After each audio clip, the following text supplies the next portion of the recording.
Eh bien salut tout le monde, c'est Bastien. Aujourd'hui on se retrouve pour parler du film Assassin's Creed. Alors Assassin's Creed c'est un film qui vient de sortir en décembre 2016 et qui est un film franco-américain produit par les studios Ubisoft Motion Pictures.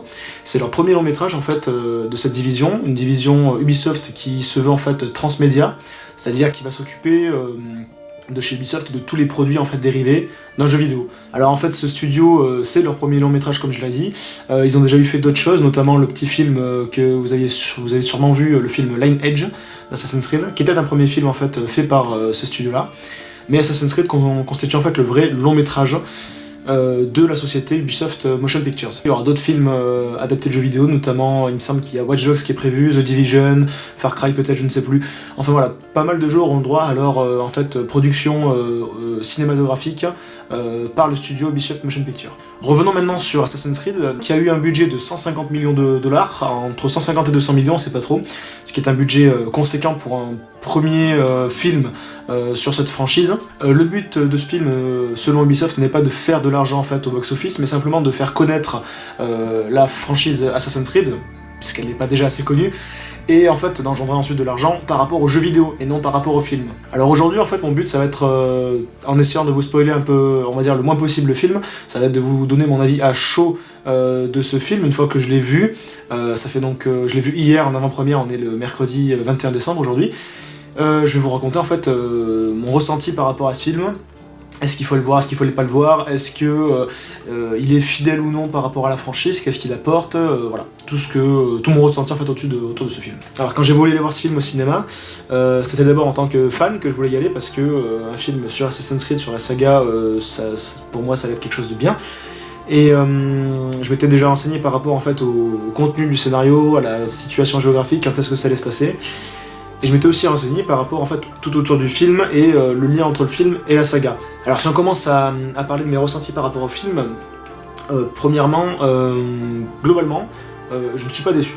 Voilà. Bien évidemment, si je vous fais une vidéo, c'est qu'il y a des choses à dire aussi dessus, en bonne ou en moins bonne. Je vais essayer de pas vous spoiler un maximum le film, mais par prudence, étant donné que cette vidéo n'est pas forcément très préparée, si vous ne voulez pas être spoilé sur certains passages du film, venez voir ma vidéo après avoir vu le film, attendez d'avoir vu le film pour regarder cette vidéo. Commençons par le début. Alors il faut savoir que les bandes annonces, j'aime pas trop, dans le sens où généralement elles vous dévoilent un peu tout le contenu du film, généralement dans sa globalité, et après on n'a plus envie d'aller voir vraiment le film.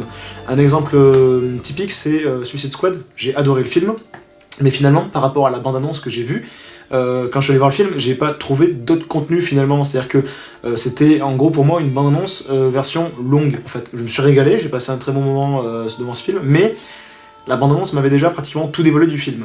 Et pour Assassin's Creed, j'avais peur d'avoir cet effet-là, parce que la bande-annonce teasait énormément sur le film, ça donnait vachement envie d'aller le voir, et finalement il y a pas mal de choses qui n'ont pas été dites dans la bande-annonce et qui sont dans le film, et ça c'est cool.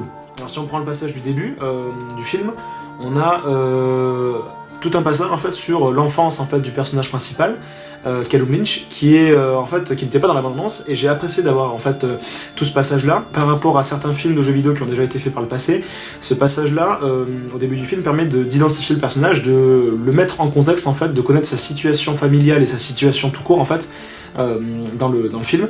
Et du coup, c'est intéressant parce que ça permet de s'identifier un peu plus facilement au personnage. Alors tout au long du film, on va suivre l'acteur principal, donc Michael Fassbender, évoluer en fait dans le scénario, tant sur le plan en fait du passé que dans le présent en fait. Et c'est assez intéressant parce que dans ce film, ce que j'ai bien aimé, c'est la dualité en fait qu'il y a entre les phases dans le présent et les phases dans le passé. Et finalement, si on regarde, je crois qu'il y a 2/3 du film qui se fait dans les phases du présent et seulement 1/3 entre guillemets dans les phases du passé, mais c'est pour moi, selon moi, c'est tellement bien fait qu'on se rend pas compte en fait que on passe finalement plus de temps dans le présent que dans le passé. Et on voit, on voit les passages en fait entre l'un et l'autre, mais je veux dire les passages se font de façon fluide et de façon, si vous voulez, construite dans le scénario. Donc en fait, on n'a pas, on va dire, on retrouve pas vraiment l'impression du jeu dans le jeu, parce que dans le jeu en fait on passe aussi dans le présent et passé. On retrouve pas en fait cette sensation qu'on a dans le jeu de passer brutalement du passé au présent. Là, c'est vraiment ancré dans le scénario, dans ce film, le passage entre le passé et le présent, et ça se fait de façon naturelle et surtout agréable à l'écran. Alors pour pas continuer à vous spoiler l'intégralité du film, je dirais simplement que question scénario, je suis globalement satisfait de ce film. Le scénario se tient, et pour un premier en fait film sur la saga Assassin's Creed, je pense que pour moi c'est un bon film. Maintenant, si on parle des choses qui m'ont déplu, parce qu'il y a des choses bien sûr qui m'ont déplu. Question scénario, je vous ai dit que je l'aimais bien, mais en même temps il y a des choses qui me dérangent un peu. Au niveau du jeu d'acteur, c'est à la fois bon et à la fois mauvais, je m'explique. Le jeu des acteurs en fait est globalement bon, surtout dans les intentions et dans les sentiments, mais à la fois on retrouve encore ce côté un peu exagéré sur certains passages du film, qui casse selon moi un petit peu la justesse du jeu en fait. C'est-à-dire qu'il y a des passages qui vont être totalement bien joués dans les sentiments, dans la construction des sentiments et dans la construction des intentions, et à la fois il y a des passages qui vont être exagérés et peut-être stéréotypés, qui fait qu'on finalement on perd un peu cette sensation de réalisme du jeu d'acteur. Ce que je pense aussi, c'est que pour un film qui se vaudrait très grand public en fait, je trouve qu'il peut-être n'est pas assez explicite pour un public qui ne connaît pas le contenu du jeu, mais à la fois aussi peut-être un peu trop simple dans certains passages pour des fans de la saga. Donc en fait je trouve qu'il a échoué sur ce plan-là, c'est-à-dire d'arriver à être à la fois accessible à tout le monde et à la fois accessible aux fans. Je trouve finalement il a échoué sur les deux camps pour moi, c'est-à-dire qu'il n'est peut-être pas assez accessible sur certains passages pour le grand public qui ne connaît pas la saga, mais à la fois trop simple ou trop grossier pour des fans de la saga Assassin's Creed en fait. Donc pour moi c'est un film qui, sur ce point-là, sur ce point de vue-là, a échoué. Autre point important, et là je tiens à souligner que c'est un point spoiler, c'est en fait le fait que le film se déroule en 2016, soit après les événements qui se sont passés dans Assassin's Creed 3, donc la fin du monde et la perte de Desmond et tout ce qu'a fait en fait la confrérie autour des Templiers en fait. Et en fait là dans ce film on a l'impression que les Templiers n'ont rien retenu de ce qui s'est passé en 2012, parce que comme je l'ai dit, ce film se veut non lié directement au jeu, mais tout en étant lié à l'histoire, c'est-à-dire que le film a entièrement conscience de tout ce qui s'est passé dans la saga Assassin's Creed. Il ne reprend pas en fait tout ce qui s'est passé dans un jeu particulier. On ne rejoue pas Desmond, on ne rejoue pas Ezio, on ne rejoue pas un personnage, mais on a conscience de tout ce qui s'est passé avant en fait dans tous les autres Assassin's Creed. Donc en fait ce film se passe après tous les événements des Assassin's Creed, et la réaction des Templiers est un peu incompréhensible, parce que y a des passages où notamment quand ils capturent la pomme d'Éden et qu'ils se font reprendre la pomme d'Éden dans le film par les assassins, on comprend pas comment ils ont pu se laisser faire comme ça, parce qu'ils auraient dû avoir conscience, ils auraient dû apprendre de ce qui s'est passé avant 2016, c'est-à-dire dans les Assassin's Creed, dans les jeux vidéo.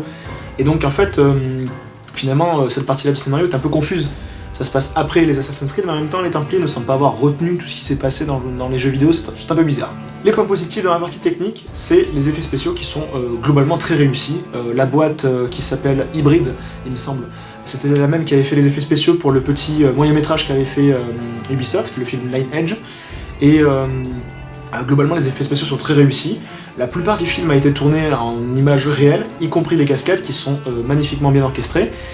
Et certaines parties bien sûr sont faites en images de synthèse. Globalement c'est un film qui va procurer beaucoup de spectacles, avec des effets spéciaux réussis, des cascades réussies, un scénario réussi. Du point de vue technique, maintenant, il y a d'autres choses qui sont moins bonnes. Je commencerai par les phases en drone. Les phases tournées en drone, il y en a pas mal dans ce film. Ça coûte globalement moins cher et c'est plus facile, surtout actuellement, qu'un hélicoptère. Malheureusement, je trouve que dans ce film, certains passages sont assez grossier en fait, où on voit en fait un mouvement de caméra qui est pas assez fluide, qui est saccadé, et je trouve que ça perd du coup en immersion, c'est-à-dire qu'on se sent moins, en fait cet effet de drone était là pour simuler par exemple la vue d'un aigle, ou pour avoir cette sensation de flottaison autour des personnages, et je trouve qu'avec certains plans ratés comme ça au drone, qui sont trop grossiers, on perd cette sensation d'immersion. Donc ce sont des petits détails en fait dans la technique qui finalement font perdre au film un peu de son spectacle et un peu de son immersion. Donc pour conclure sur cette petite analyse du film, après l'avoir vu, je dirais que j'ai été globalement satisfait du film, très content de l'avoir été le voir, j'ai été conquis par le scénario malgré, comme je vous ai dit, ces petits points bancals. Globalement j'ai pris vachement de plaisir à aller voir ce film, j'ai passé un agréable moment.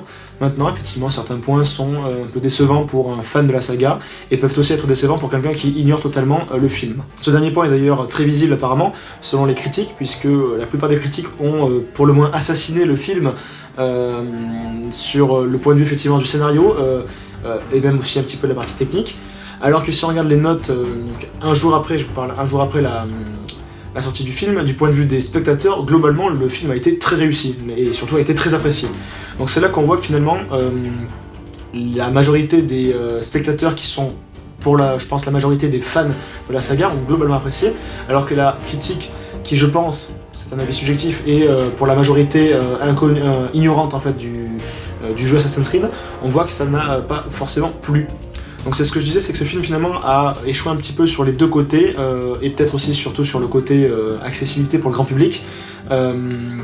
Mais globalement, je dirais que vous passerez un agréable moment. Voilà, c'est tout pour cette analyse, j'espère que ça vous a plu. J'espère surtout que vous passerez un agréable moment sur le film. N'hésitez pas à débattre dans les commentaires sur ce que j'ai dit, si vous avez d'autres avis sur le film, si vous avez apprécié, non apprécié le film, si vous avez d'autres points que vous avez remarqués. N'hésitez pas aussi à me dire si vous avez vu des faux raccords, ça m'intéresse, j'ai essayé d'en trouver, j'en ai pas vraiment trouvé. Donc si vous en trouvez, n'hésitez pas à les dire. Comme d'habitude, n'hésitez pas à liker, commenter, partager cette vidéo. Et quant à moi, je vous dis à très bientôt, passez de bonnes fêtes de fin d'année, une agréable nouvelle année 2017, et à bientôt pour de nouvelles vidéos. Allez, ciao tout le monde.